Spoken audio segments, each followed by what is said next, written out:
이 시간 우리 같이 말씀을 보겠습니다. 말씀은 마태복음 11장 16절에서 24절 말씀입니다.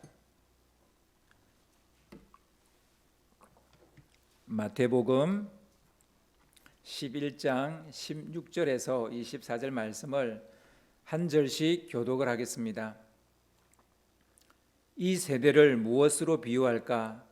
비유하건대 아이들이 장터에 앉아 제 동물을 불러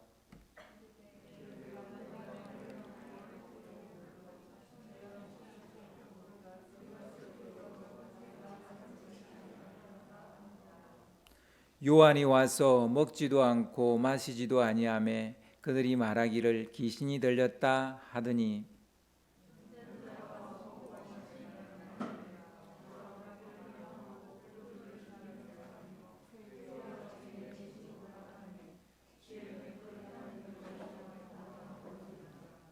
예수께서 권능을 가장 많이 행하신 고을들이 회개하지 아니하므로 그때에 책망하시되 화 있을진저 고라시나 화 있을진저 베세다야 너희에게 행한 모든 권능을 두로와 시돈에서 행하였더라면 그들이 벌써 베옷을 입고 제에 앉아 회개하였으리라.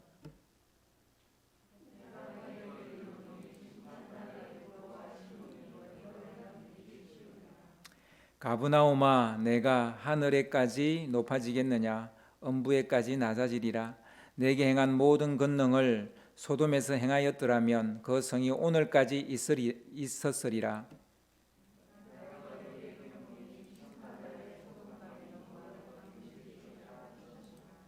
아멘. 넘사벽 앞에서라는 제목으로 같이 말씀을 나누겠습니다. 제자들의 전도 실습은 기대 이상이었다라는 얘기를 지난주에 했습니다. 그죠? 그들이 일으킨 파장, 그 전도 실습이 일으킨 파장은 말 그대로 충격파였습니다. 충격파. 먼저 제자들이 일으킨 파장은 그들의 내면을 강타했습니다.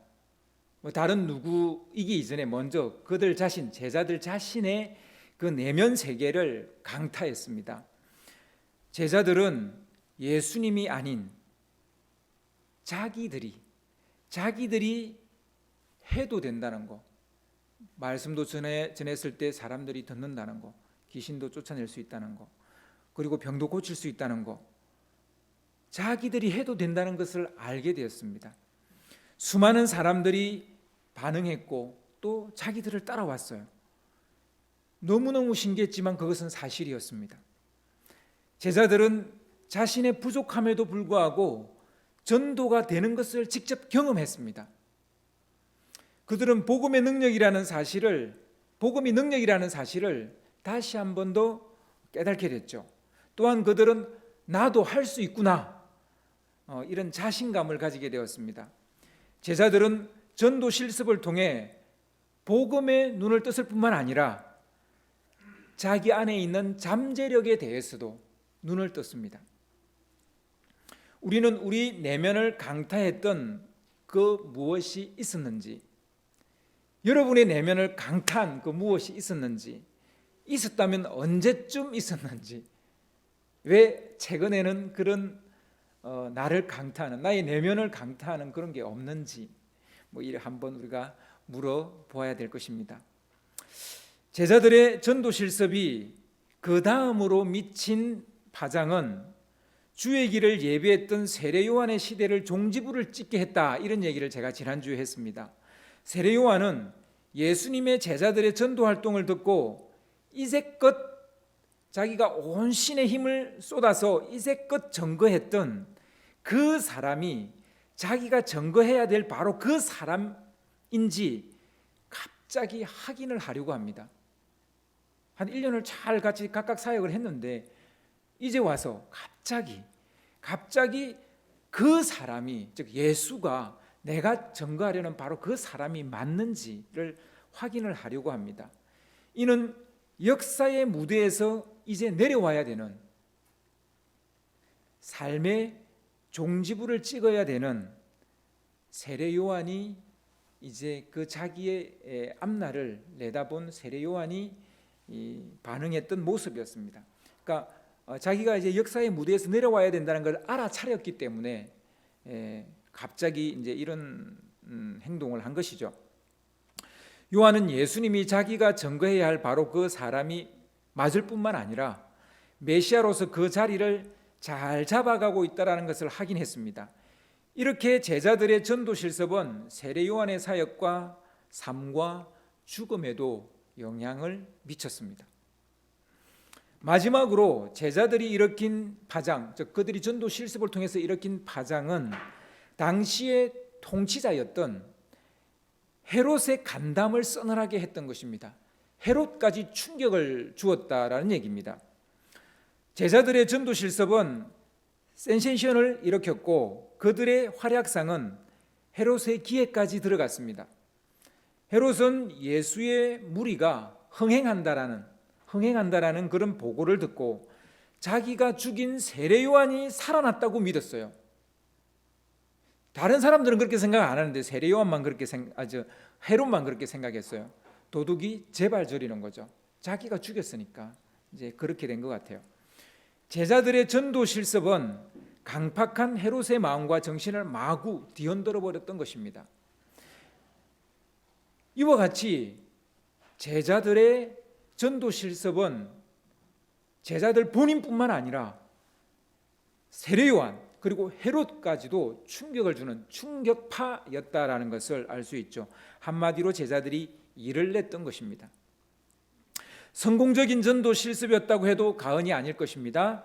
기대 이상의 결과를 내었다 해도 틀린 말이 아닐 것입니다.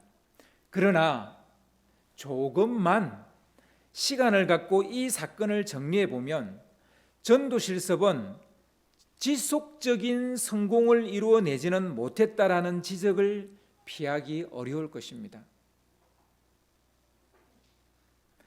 요즘 말로 하면 일시적으로 바람을 일으키는 신드롬에 지나지 않았던 것입니다. 분명 제자들의 전도 실습은 충격파였어요. 그러나 안타깝게도 그냥 충격파에 머물렀어요. 복음 전파의 도도한 흐름을 만들어내지는 못했다는 거예요. 신드롬이었지만 지속적인 무브먼트, 그러니까 예수 운동을 만들어내지를 못했던 것입니다. 반짝했을 뿐 세상을 바꾸지 못했다는 얘기죠. 충격을 준 것은 분명하지만 새로운 물결을 만들어내지 못했다는 말입니다. 분명 그들은 사람들로부터 영적 호기심을 유발시켰고 그들을 예수님께로 이끌어 오기도 했습니다. 그래서 오병이어의 기적이 일어났다는 얘기도 했잖아요. 그러나 한 번 휩쓸고 지나갔을 뿐 세상을 바꾸지 못했어요. 세상은 바뀌지 않았어요. 세상을 뒤흔든 것이 사실이지만 진정한 예수 운동을 일으키지는 못했다라는 것입니다. 사실 우리는 코로나 시대를 살고 있습니다. 한 이제 9개월, 10개월 돼 가니까 이게 이제 익숙해져 가고 있는 것 같아요. 사실 익숙해지면 안 되는데, 그죠? 또한 포스트 코로나에 대해서 고민하고 있습니다. 전대미문의 코로나 팬데믹은 지구인들에게 충격파였습니다. 하지만 이것이 충격만 주고 말 것인지 아니면 지구인의 생각과 생활 방식을 완전히 바꾸어 버릴 것인지 궁금합니다. 아직까지는 잘 모르겠습니다. 큰 변화가 감지되지 않고 있습니다. 여전히 환경오염은 이루어지고 있고 우리는 쓰레기 분리수거 잘 안 하고 있고, 그죠? 여전히 공장에서는 오염물질이 굴뚝으로 나오고 있습니다. 별로 달라진 거 없어요. 지구를 지켜야 한다는 논리보다 개발 논리가 여전히, 경제 논리가 여전히 앞서 있습니다. 미국의 조 바이든이 대통령 된 것 같은데요, 그죠? 대통령으로 취임하게 된다면 1호 법안, 그러니까 대통령이 사인할 1호 행정명령이라 해야 되나요? 법안이라 해야 되나? 하여튼 그것은 파리 기구 협약에 다시 가입하는 걸로, 트럼프가 그 탈퇴했잖아요. 그거 다시 가입하는 거로 하겠다, 뭐 이런 얘기를 말했습니다. 코로나가 지구인의 삶을 얼마나 바꿔 놓을지 저는 궁금합니다. 바꿔 놓을지, 하나도 바꾸지 못할지, 그냥 충격만 받고 끝날 것인지, 아니면 세상이 좀 바뀔 것인지. 바라기는 지구를 살리는 새로운 무브먼트가 일어나기를 바랍니다. 이런 바이러스 계속 오면 안 되잖아요. 역사상 많은 정복자가 있었지만 유독 현대인들이 많은 정복자 중에서 알렉산더를 주목하는 이유가 사실은 있습니다. 이 사람이 가장 큰 땅을 차지한 거 아니에요. 이보다 더 큰 땅을 차지한 정복자들도 있습니다. 그리고 그의 나라가 되게 오랫동안 제국으로 있었던 것도 아닙니다. 그런데 왜 역사상 많은 사람들이 알렉산더에게 주목을 합니까? 많은 정복자들이 있는데. 알렉산더의 위대함은 바로 여기에 있기 때문입니다. 그는 가는 곳마다 알렉산드리아라는 도시를 세웁니다. 우리가 아는 이집트의 그 알렉산드리아 외에도 약 90개 가량의 도시를 세웠으니까 어마어마하게 많은 도시를 세운 거죠. 똑같은 이름에, 알렉산드리아라는 똑같은 이름에. 뭐 우리가 진짜 혀를 내 두를 만하죠. 그 짧은 시간에 시대 정신을 바꿔버린 것에 혁혁한 공을 세운 것은 이 도시 건설과 교육이었어요. 이 두 가지를 알렉산더가 정복 전쟁 중에 했어요. 그러니까 단순히 땅 넓히는 게 목적이 아니었다라는 것을 알 수 있죠. 그리스를 확장하려고 했다라는 것을 알 수 있습니다. 그리스를 확장하려고 했다. 여러분, 확장에는 뭐 여러 의미가 있겠지만 영토 확장도 있지만 이와 같은 어떤 힘의 확장 또는 문화의 확장 뭐 이런 것도 있을 수 있는 것이죠.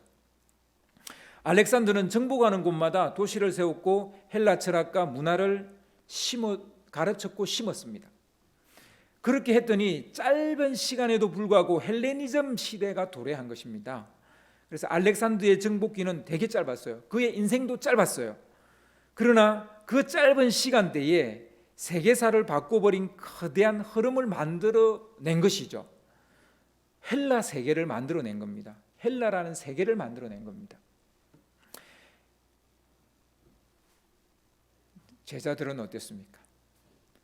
제자들의 전도 실습은 도도하면서도 거대한 바람을 일으키지 못했어요. 하나님의 나라를 세우지 못했어요.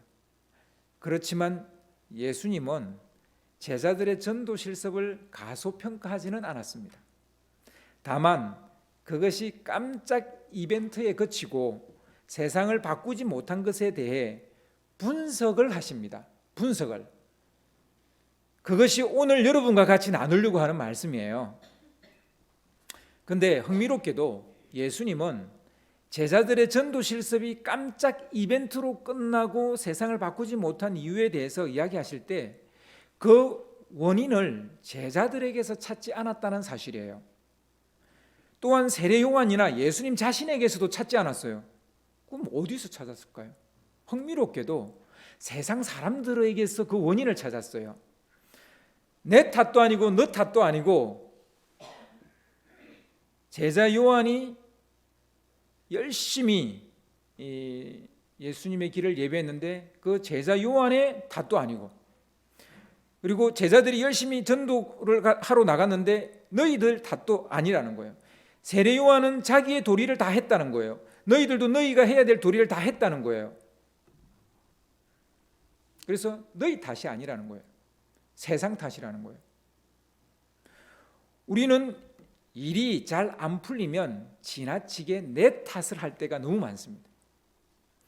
내가 열심을 내지 못해서 그렇고, 내가 잘 준비하지 못해서 그렇고, 내가 잘 관리하지 못해서 그렇고, 내가 열심을 내지 못해서 그렇다, 뭐 이런 생각을 많이 합니다. 내가 성급했고, 내가 잘못된 선택을 했고, 내가 바보짓을 했다고 이렇게 생각을 합니다. 그러나 우리가 분명히 알아야 할 것은 아무리 내가 잘해도 안 되는 일이 있다라는 거예요. 내가 대단한 능력을 가졌다 하더라도, 대단한 자리에 올랐다 하더라도 안 되는 일은 있다라는 거예요. 내가 무슨 죄를 지었기에 이런 벌을 받은 것이라 이렇게 우리는 생각할 때가 많은데요. 그러나 모든 것이 죄를 지어서 벌 받는 거 아니잖아요. 나한테 일어난 이 일이 내가 죄를 지었기 때문만은 아닙니다. 우리 욥의 이야기에서 잘 알고 있는 것처럼 살다 보면 분명 내 탓이요라고 해야 될 일들이 있어요, 없어요? 있어요. 그러나 모든 것이 다 내 탓이에요? 그렇지 않아요. 그런데 이상하게 다 내 탓인 것처럼 느끼는 사람이 있어요. 저 사람이 잘못했는데 그것도 내 탓이라고만 이렇게, 그게 또 굉장히 은혜로운 거라고 또 이야기하는 사람도 있어요. 정말 그렇습니까?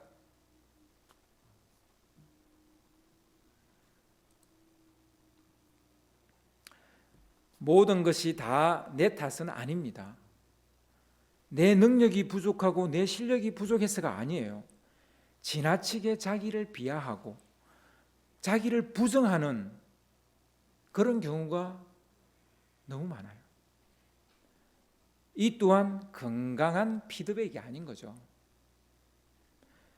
내 탓인지 조상 탓인지 아니면 세상 탓인지 조금 더 객관적으로 파악하고 조사하고 찾아볼 필요가 있는 거죠. 다 내 탓이면 그게 은혜스러운 거예요? 그게 성숙한 사람의 모습이에요? 아니거든요. 그게 조상 탓인지 세상 탓인지 내 탓인지 따져봐야죠. 오늘 설교 제목을 넘사벽이라고 지은 이유 여기에 있습니다. 넘사벽은 넘을 수 없는 4차원의 벽의 줄임말이에요. 여러분 4차원 가보셨어요? 4차원. 여러분 죽었다 다시 살아나면 4차원 가볼 수 있어요. 그러니까 임사체험 해본 분은 4차원 갔다 오시는 분들이에요. 근데 아마 여기 계신 분 중에는 아직까지는 없으신 것 같은데 저도 아직 죽어보지 않았어요. 그러니까 4차원에 우리가 4차원의 일을 할 수 있어요? 없어요? 없어요. 이 말은 무슨 말입니까? 아무리 노력해도 자신의 힘으로 도저히 넘을 수 없는 대상, 그런 걸 우리는 넘사벽이라 그래요. 넘을 수 없는 4차원의 벽인 거예요. 제자들에게 넘사벽은 바로 세상 사람들이었다는 것입니다. 누구에게나 넘사벽은 존재합니다. 넘사벽은 나의 문제가 아닙니다. 내가 어찌 한다고 해서 되는 것도 아닙니다. 이 시대 청년들이 취업을 잘 못하는 거, 일자리를 빨리 찾지 못하는 게 그들의 문제입니까? 아니잖아요. 그들이 게으러서 그렇습니까? 스펙을 많이 쌓지 못해서 그렇습니까? 아니잖아요. 시대적인 문제잖아요. 사회적인 문제잖아요. 구조적인 문제잖아요. 우리 전 인류 전체가 만들어 놓은 문제잖아요. 우리가 기계를 자꾸 만드니까 사람이 일할 자리가 이제 없죠. 당연한 거 아닙니까? 그런데 기계를 계속 만드는 거예요. 사람이 일할 자리에 그 기계를 만드는 거예요. 왜요? 경제 논리 때문이에요. 특히 자본가의 경제 논리 때문이죠. 우리 아이가 이런 모습을 하고 있는 게 그게 다 부모 탓입니까? 예? 우리 아이의 뭔가가 실패했으면 그게 다 부모 탓이에요? 아니잖아요. 지나치게 내 탓이요라고 외치는 문화가 넘사벽 앞에 서 있는 이들에게 더 깊은 좌절감과 상처를 주고 있습니다. 내 탓이요, 이게 참 좋은 말 같은데요, 누군가에게는 이게 상처인 거예요. 니 탓이요라는 그 말이 참 좋은 것 같은데 누군가에는 그 말이 상처예요. 이제 우리는 이런 말을 해야 될 때가 되었습니다. 아니 이미 했었어야 했어요. 이건 너의 탓이 아니야. 내가 못나서 그런 거 아니야. 내 잘못이 아니란다. 너의 잘못이 아니란다. 물론 나에게도 이건 내 잘못이 아니야. 내가 못나서 그런 게 아니야. 우리는 이제 이런 말을 해야 될 때가 된 것 같습니다.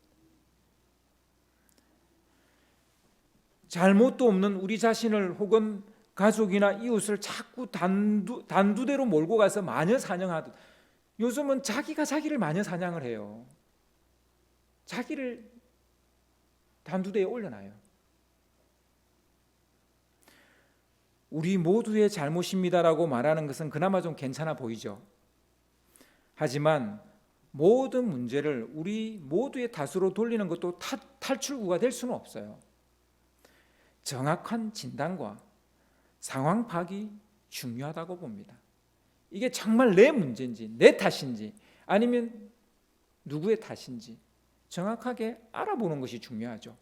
그냥 무작정 내 탓이요 아니면 너 탓이요 아니면 내 이웃 탓이요 이렇게 말할 수는 없다는 것이죠. 예수님은 결과를 가지고 무조건 제자들을 타박하지 않았습니다. 너희 잘못이 아니라고 말씀하십니다. 예수님은 세상 사람들을 탓했습니다. 그들이 넘사벽이라는 거예요. 넘을 수 없는 4차원의 벽이라는 거예요. 주님은 그들이 넘사벽인 이유 두 가지를 밝히고 있는데요. 첫 번째 이유, 그들은 아직 장단을 맞출 준비가 되지 않았다라는 거예요. 그게 너희들이 넘을 수 없는 벽이라는 거예요. 아무리 복음을 전하고 귀신을 쫓아내고 병자를 고치는 기적을 보여줘도 그들의 영적인 눈이 열리지 않으면 근본적인 변화가 일어나지 않는다는 것입니다. 이런 사람들이 복음 전도자의 장단을 맞춰주기는 어려운 것이죠. 영적인 눈이 변하지 않았는데, 영적으로 깨어나지 못했는데 전도자의 장단을 맞추기는 어렵죠. 그래서 예수님은 오늘 본문 16절 17절에서 이런 비유를 든 것입니다. 다 우리 같이 한번 읽어볼까요? 다시 한번 더 16절 17절 같이 한번 읽어보겠습니다. 시작. 이 세대를 무엇으로 비유할까? 비유하건대 아이들이 장터에 앉아 제 동물을 불러 이르되 우리가 너희를 향하여 피리를 부르도 너희가 춤추지 않고 우리가 슬피 울어도 너희가 가슴을 치지 아니하였다 함과 같도다. 손뼉도 마주쳐야 소리가 나는 법이잖아요. 상대가 춤을 출 상태가 아니면 아무리 피리를 부르도 춤을 추지 않는 거죠. 출 수가 없는 거죠, 사실은. 상대가 울 준비가 안 되어 있는데 아무리 죄를 이야기해도 회개하지 않는다는 것이죠. 롯이 아무리 말해도 그의 사이들은 믿지 않았어요. 지금 하늘이 불이 떨어지려고 하는데도 안 믿었어요. 그들은 장단 맞출 준비가 안 돼 있었어요. 다윗이 언약궤를 옮길 때 막 기뻐서 춤을 췄지만 미갈은 그것을 이해할 수가 없었어요.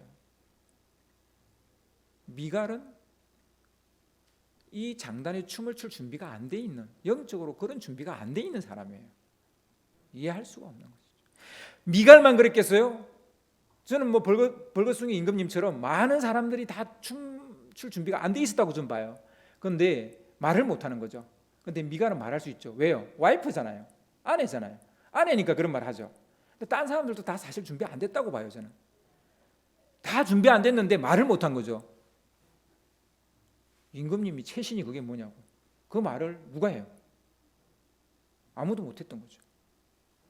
사실은 준비 안 된 사람들이 너무 많은 거죠.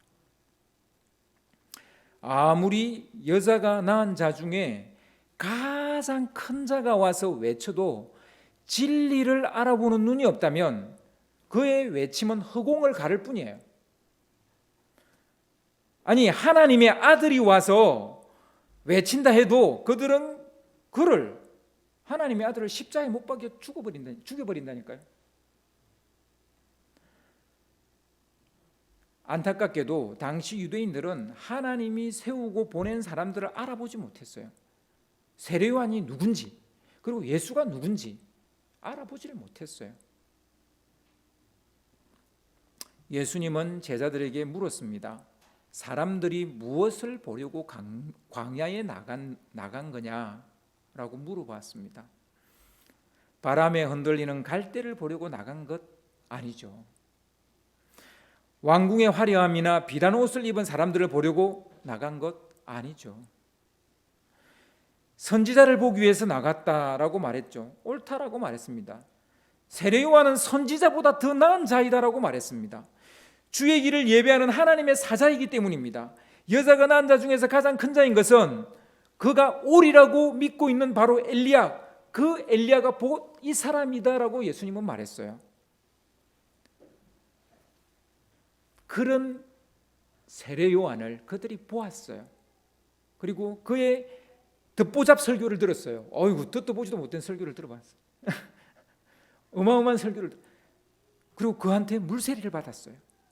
그러나 그들은 세례 요한이 참수를 당할 때 아무도 나서지 않았어요. 아무도 세례 요한의 장단에 맞추어 춤을 추지 않았고 가슴을 치며 울지 않았어요. 헤롯의 난잡하고 음란한 생활을 비난한 세례 요한이 잘못됐습니까? 그가 뭔가 잘못했어요? 아니잖아요. 그가 죽은 것이 그의 탓입니까? 아니잖아요. 아무도 장단을 맞추지 않았던 것입니다. 도리어 그들은 요한을 이렇게 평했습니다. 18절을 보시면 요한이 와서 먹지도 않고 마시지도 아니하며 그들이 말하기를 귀신이 들렸다 하더니. 참 이해할 수 없는 해석 아닙니까? 지금 요한은 그들을 위해서 금식합니다. 자기를 위해서 금식합니까? 아니잖아요. 저들이 회개하라고, 저들이 하나님을 만나라고, 저들이 구원받으라고, 저들이 정말 메시아를 만나라고 그들을 위해서 금식하며 기도하는데, 이 사람들은 자기를 위해서 기도하는 세례 요한에게 귀신이 들려서 저런다고 그렇게 말을 하고 있는 거예요. 무슨 할 말이 있습니까? 이렇게 말하니. 한편 예수님은 한 사람이라도 사람답게 살게 하고 그 영혼을 구원하려고 죄인들에게 나아갔어요. 세리를 만나고 창녀를 만났습니다. 만나지 않고 그들 마음을 어떻게 바꾸겠어요? 그들의 삶을 어떻게 바꾸겠어요? 만나야 바꿀 거 아니에요. 그래서 만났어요. 그랬더니 사람들은 예수님을 이렇게 비난했습니다. 19절을 보시면 인자는 와서 먹고 마시며 말하기를 보라, 먹기를 탐하고 포도주를 즐기는 사람이요 세리와 죄인의 친구로다 하니 지혜는 그 행한 일로 인하여 옳다함을 얻느니라. 예수님께서 어째서 먹고 마시는 자리에 가려고 했는지 알려고 하지 않아요. 어째서 세리를 만나고 죄인들의 친구가 되려고 하는지 알려고 하지 않습니다. 그냥 눈에 보이는 대로 예수님을 판단하는 겁니다. 우리는 눈에 보이는 대로 판단하는 우를 범하지 말아야 합니다. 눈에 거슬리는 일이 일어났을 때 그 보이는 것만 우리는 생각하지 말아야 된다는 것입니다. 저 사람이 왜 저기서 나와? 저 사람이 왜 저런 말을 하는 거지? 저 사람이 왜 저런 행동을 하는 거지? 물어야 합니다. 생각해 보아야 합니다. 그래도 답이 나오지 않으면 일단 묻어두어야 됩니다. 답이 안 났는데 그것을 평가해버리면 안 되는 거죠. 예수님은 세상 사람들이 옳은 것과 진리의 장단을 맞추지 못하는 것을 문제라고 생각하셨습니다. 제자들의 전도가 잘못됐습니까? 아니요. 세례 요한의 주의 길을 예배하는 게 뭐가 잘못됐습니까? 아니요. 다 잘했어요. 다 잘했어요. 그런데 세상 사람들이 그 메시지에 장단을 맞추지를 못하는 거예요. 마음이 강팍했어. 눈이 열리지 않았어. 아직도 그 메시지를 들을 준비가 돼 있지 않은 거죠.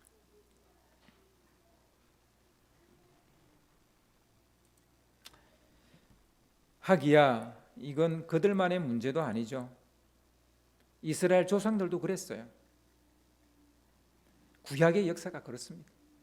이 세상을 살아가는 대부분의 사람의 모습이기도 합니다. 그럼 어떻게 해야 장단 맞추는 사람으로 거듭날 수 있을까요? 어떻게 해야 복음의 장단을 맞추고 말씀의 장단을 맞추는 사람이 될 수 있을까요? 어떻게 해야 신속하게 진리를 알아차릴 수 있을까요? 어떻게 해야 하나님이 보낸 사람을 알아볼 수 있을까요? 기적을 많이 보여주면 될까요? 그것은 별로 효과가 없다는 것을 예수님께서 이미 경험해 보시고 말씀하십니다. 20절, 21절, 23절을 여러분 한번 보시기 바랍니다. 예수께서 권능을 가장 많이 행하신 고을들이 회개하지 아니하므로 그때에 책망하시되 화 있을진저 고라시나 화 있을진저 베세다야 너희에게 행한 모든 권능을 두로와 시돈에서 행하였더라면 그들이 벌써 베옷을 입고 제에 앉아 회개하였으리라. 가버나움아 내가 하늘에까지 높아지겠느냐 음부에까지 낮아지리라. 내게 행한 모든 권능을 소돔에서 행하였더라면 그 성이 오늘까지 있었으리라. 기적과 이사는 사람들의 마음을 바꾸지 못해요.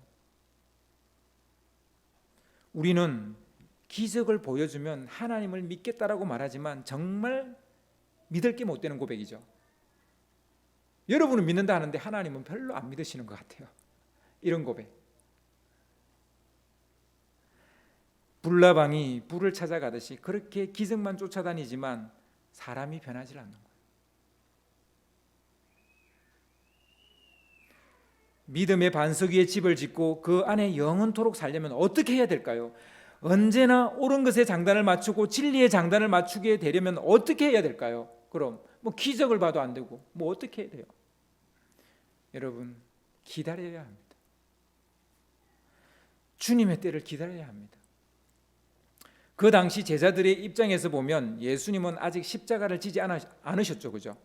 그리고 부활도 뭐 십자가를 안 지셨으니까, 죽지 않으셨으니까 부활도 아직 하지 않으셨습니다. 그리고 제자들은 아직 위로부터 부어주시는 성령 세례를 받지도 못했어요. 이 두 가지 중대한 하나님의 구원의 역사가 일어나지 않았습니다. 이 말은 아직 때가 되지 않았다. 제자들도 아직 준비가 안 됐다는 얘기예요. 그러나 때가 차면 세상을 바꾸는 자로 우뚝 서게 될 것입니다. 우리는 성경 안에서 시간 여행을 할 수 있는 시대에 살고 있습니다. 그 당시에, 즉 오늘 본문 말씀이 나오는 바로 그때 그 시점에서 사도행전의 삶은 꿈도 꿀 수 없어요.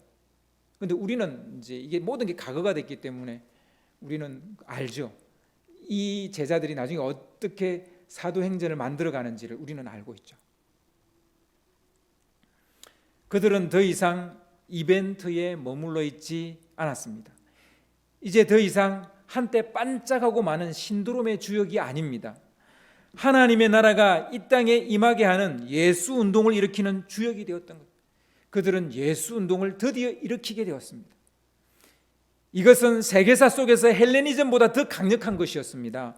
헬레니즘의 혜택 속에서 로마는 제국이 되었지만 로마는 교회에 의해서 해체가 되어져 갑니다. 로마가 해체가 돼요. 왜요?